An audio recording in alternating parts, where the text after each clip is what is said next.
The last update before I leave Texas. Now again, I'm going to live in Texas when I retire, so don't get too bent out of shape. Probably going to buy a house soon. But still got time left in the Navy, so just like every other place, it's time for me to go. With that said, I have a few things to wrap up before I leave, and there's going to be a ton of videos coming out and then nothing for a long time. I have probably about 10 or 12 videos I got to mass upload before I leave the house and my internet.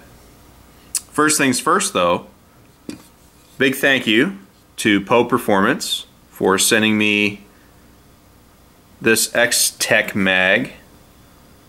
It's a 20 round magazine. I installed it on one of the new magazines I just got with the gray VP9, and the installation went easy. I was a little concerned about the fit here, but the magazine's running 100% so far. I put 3.5 magazines through it, and there'll be a video on that shortly.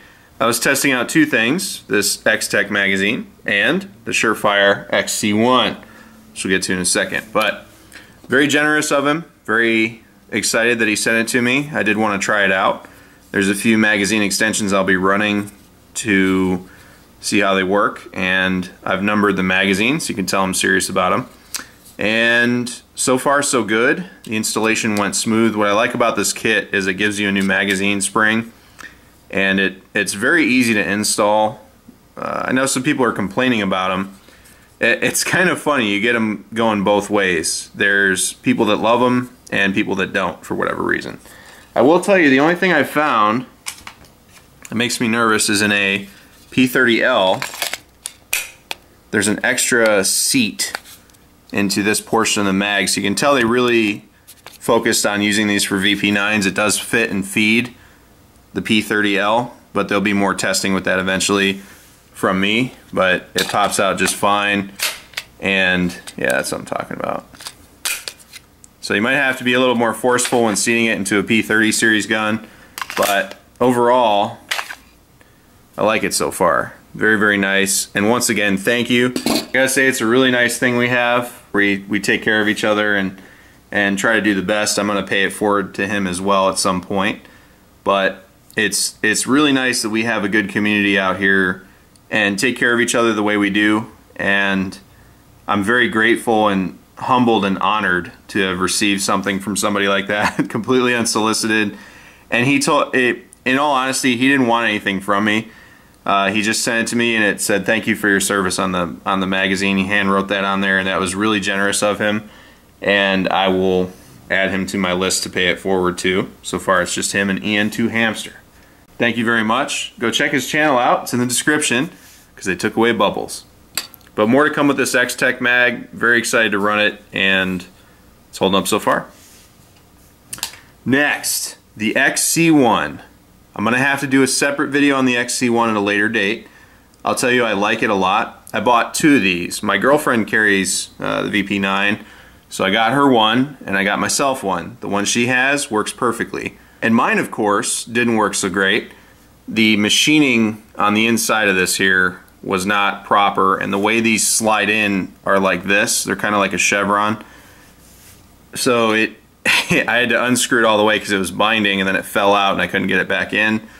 Called Surefire. Kid on the phone was pretty good, and I had an idea of how to fix it so I could put it back together, and it was the same. He had me remove this tiny little C-clamp, similar to one that you would find on an AR-15 that holds the dust cover. So I spent a lot of time removing that, put it back together. It works fine. The light works great. Very happy with the light. And this is perfect for my carry gun. I've ordered a holster for it, and we'll see how all that shakes out eventually.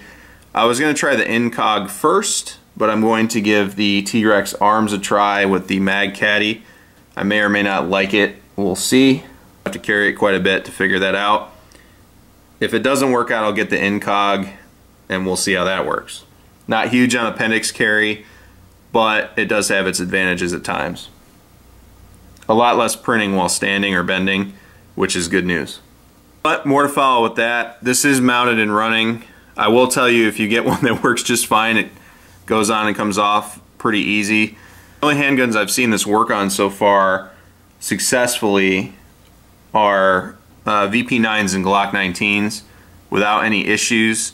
There's a few other guns that'll fit. I'm not a SME on all of the guns that the Surefire XC1 will fit. I was going to try it on my P320, but after going through the mounting issues, I'm just going to skip it. So I hope y'all forgive me, but way she goes sometimes. Also, back on the extensions before I take the VP9 out, I ordered 2 of the +3 HKparts.net extensions. There's a lot of people asking me what I think about X, Y, Z, and Q extensions. The only 2 I'm going to run, other than the 30 rounder I have, which I'm still using, is the X-Tech. I'm going to see if this works, because quite frankly this is the easiest installation process ever, and they provide you a new spring. All 20 rounders for the VP9 P30 series need a new spring for 20.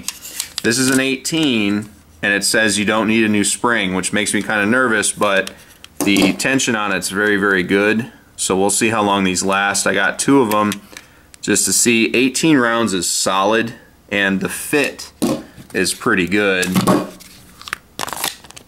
Hang on. It's a very low profile setup. You could even carry it that way in a pinch. So that's 19 rounds on tap with 1 in the chamber.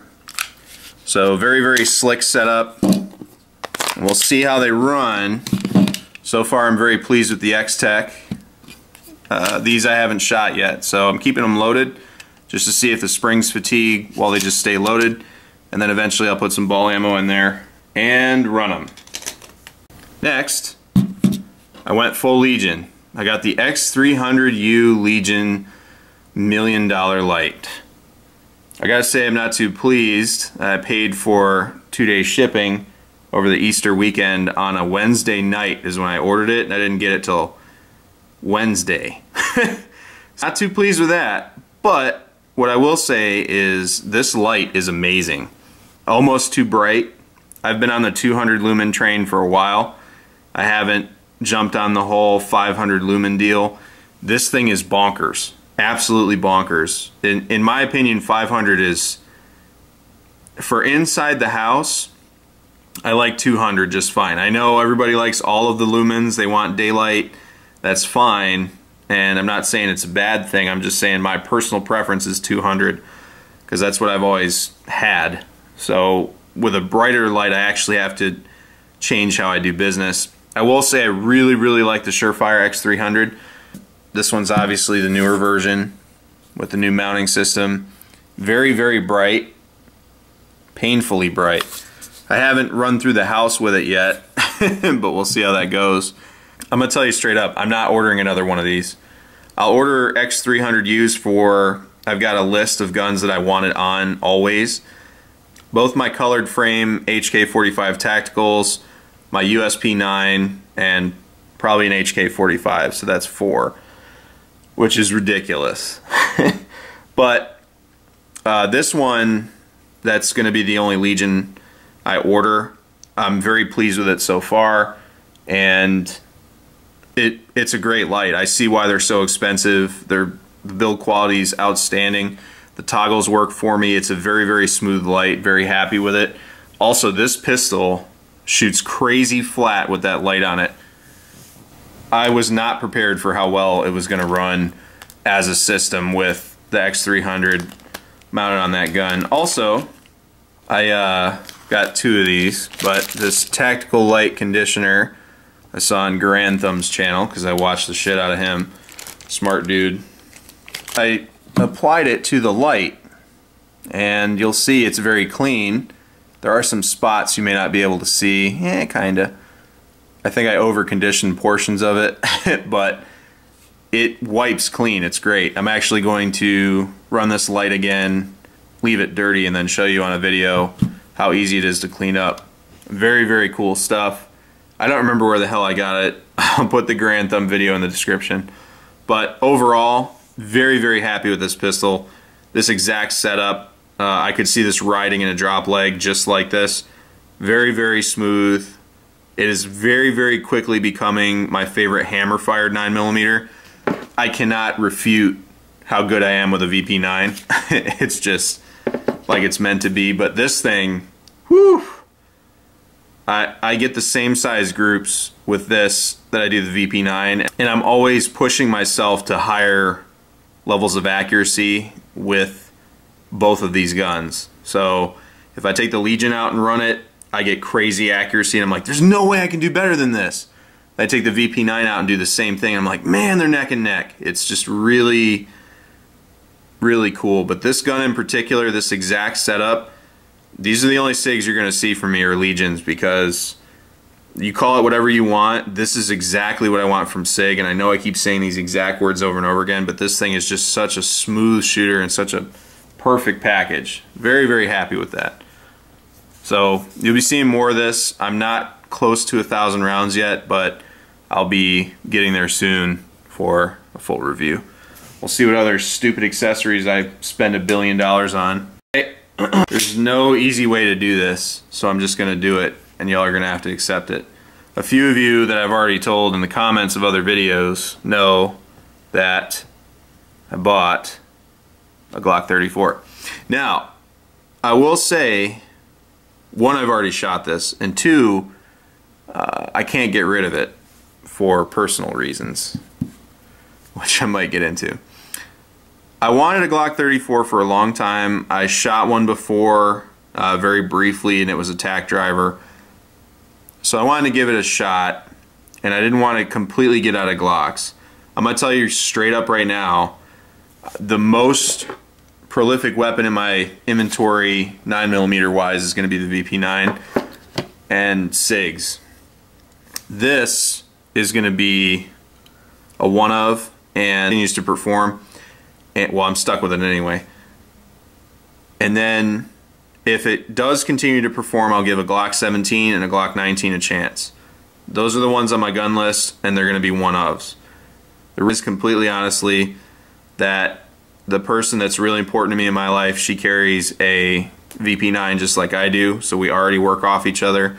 And I have a Glock 19, so having one would be smart if we have to switch to that to go to a class or something like that, if everyone's got Glocks and we have to work with each other or something like that. But long story short, this is the only Glock I have in inventory right now, and I am very pleased to say that it is running properly. I have to keep it because somebody put Trijicon HDs on it. Now this gun was used, and I don't buy used Glocks, but this one was in stock configuration and it looked good, so I decided to take a chance on it. I got it at Cabela's on sale. It didn't come with the Vickers base plate. I had one left, and obviously I had the TLR-1S anymore. They're all the super powerful ones. Anyhow, it came with everything. It had all 3 magazines, all the back straps, everything, and it looked pretty good. The only problem was it was covered in some sort of shit I've never seen before, and I'm pretty sure it's the guy I bought my USP9 SD from, because it had the red shit all over it too. So I don't know who you are, buddy. Stop selling guns to Cabela's that I want to get. But I got a really screaming deal on this. Big box stores in general charge $630 to $675 for these. Sometimes even $700 for a Glock 34, which I think is ridiculous.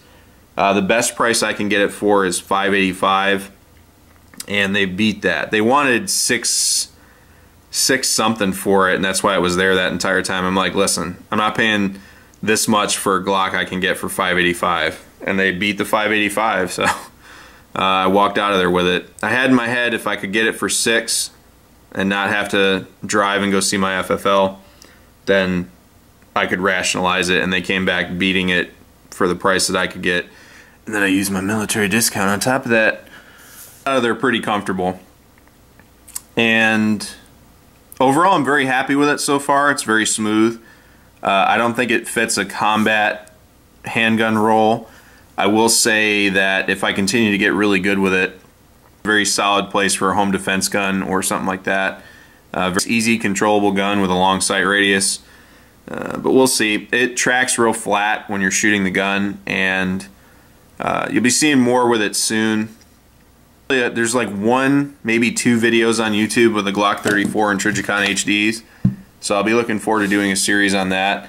I haven't decided whether to keep this back strap on here or not. This is obviously the medium with the beaver tail.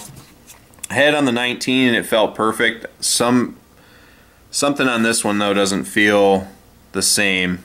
I don't know why, but I will say it feels a lot better and it ejects properly.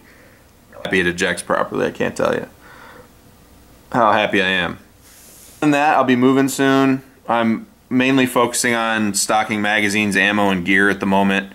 As far as buying firearms, there's a bunch that I plan on getting. A lot of VP9s. I gotta get the colored frames, a tactical, an SK, the Maritime model if they come out with it. I'm pretty hard on the VP9 right now, and it's earned that position. Rifle wise, I'll be picking up some more HKs, some SCARs, and some LWRCs. The Cabela's here ordered a few LWRC ICs. They're scary light for what they are, and I really want to run one. It feels almost as light as the Knights armament that I shot, and I'll probably be picking up one Knights armament as well after I finish the DI builds. But I'm going to be really VP9, USP 45, and rifle focused moving forward. Stock up my USP 45s because it's a good gun and I run it a lot. My HK 45s are fine. If I never buy another one, I'll be good. Another black one with a threaded barrel just so I don't mess up the other two when I run a suppressor on it. And frames are going to be harder to come by. And it doesn't have to be a tactical that I pick up though. I just might pick up a cheap beater HK 45 and just run it into the ground with a suppressor on it. And I do want another HK 45C Mark 24 setup, and that'll do it for my 45s. I'm actually almost done buying 45s. I want a USP 45 tactical, a gray, and an OD green frame, and then I'm done. I might get another tan later down the road, but in all honesty, with the frequency that I shoot my USP 45s and the fact that I have a nice one, which is my black one, and then the beater tan one, I really don't need to stock a crazy amount of USP 45s. But to be honest with you, I have like 12 handguns left and probably about 10 rifles left, and I'm done buying guns. You know, I'll have a shitload of guns at that point. I'll have more than I'll probably be able to use. But I have a plan to buy somebody's P30 LEM, cough cough, when I get to Florida and get all reimbursed and stuff. And my buddy's CR556 that he's not using. But outside of that, probably one or two more P30Ls, and then just VP9s and USP 45s, and then a couple more Glocks. Realistic, one more SIG Legion will be fine just to have one backup. I've really got to assess how many firearms I'm actually buying and what I'm actually going to use. Having two of everything is more than fine. I do like having more than two just in case one breaks, and I like special models. So, time where you have to weigh practicality over having everything you want. Honestly, a couple copies of everything is fine. I do like the special models and the colors, so that's probably going to happen anyway. But realistically, I need to just stick to pairs moving forward. I'm going to max out the VP9s because it's a cheap gun. I love shooting it, and I'll be a lot happier with that versus, you know, colored frame Glocks or, you know, anything else really. 45 is what I got my start on, you know, so having all that stuff's nice, and it'll give me a diverse group of firearms to help people learn how to shoot on and everything. But the thing I need to do is make sure my stuff's outfitted properly and running. I really need to get that R700 done, put glass on it. I need to put glass in a bipod on my MR762, buy another MR762 and do the G28 clone and get glass on that. You know, so there's a lot of rifles I need to set up and quit playing around with. I also really want that Trijicon 1-8 for my MR556. I think that's going to be a perfect match, and running the 77 grain stuff with that is going to be... I'm sorry I'm going away for a while, but that's what I got to do. It's what you pay me for, and do what I can when I can. But these next 3 years, don't expect anything consistent. I'll tell you that right now. Thanks for sticking with me. Thanks for watching. Thank you, Poe Performance. I appreciate it. Take care of each other, stay safe, and support and defend the Constitution of the United States of America.